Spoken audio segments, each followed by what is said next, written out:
9 candidats, un seul objectif, sensibiliser au mieux la population togolaise contre la pandémie de l'heure, le Covid-19. L'idée est de trouver pour chaque candidat en 3 minutes les mots appropriés visant à impacter la conscience collective et individuelle pour une lutte efficace contre cette maladie au Togo.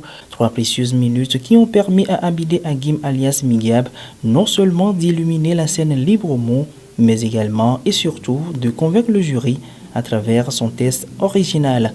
Migab devient ainsi la meilleure slameuse du concours national Stop Covid.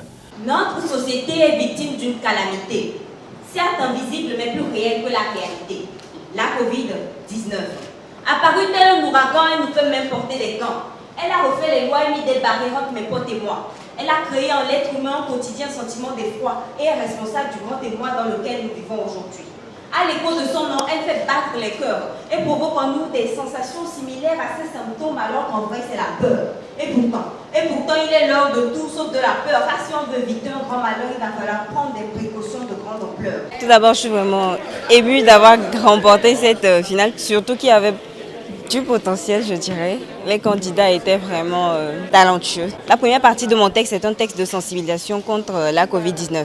La seconde partie dénonce la violence, la discrimination et le racisme. Outre le trophée pour la lauréate, les 3 premiers sont repartis avec des enveloppes. Ce concours est une initiative de l'Association culturelle pour l'éducation et le social dans le but d'apporter sa contribution à la lutte contre le Covid-19 au Togo. Il faut dire que depuis l'arrivée de la maladie, nous avions lancé le Stop Covid Tour. Nous sommes passés dans 15 villages pour distribuer des cache-nez, des savons liquides, des vivres à certains endroits. Après, nous avons lancé le Stop School Tour. Donc, nous sommes passés dans 10 établissements également pour distribuer des dispositifs de lavage de mains, des savons liquides aux élèves après la reprise des cours. Donc on s'est dit, mais pourquoi ne pas trouver encore un autre canal pour sensibiliser des populations. Donc le slam était un canal un peu plus artistique, mais qui fait porter un message. Donc voilà l'objectif. Un objectif visiblement atteint.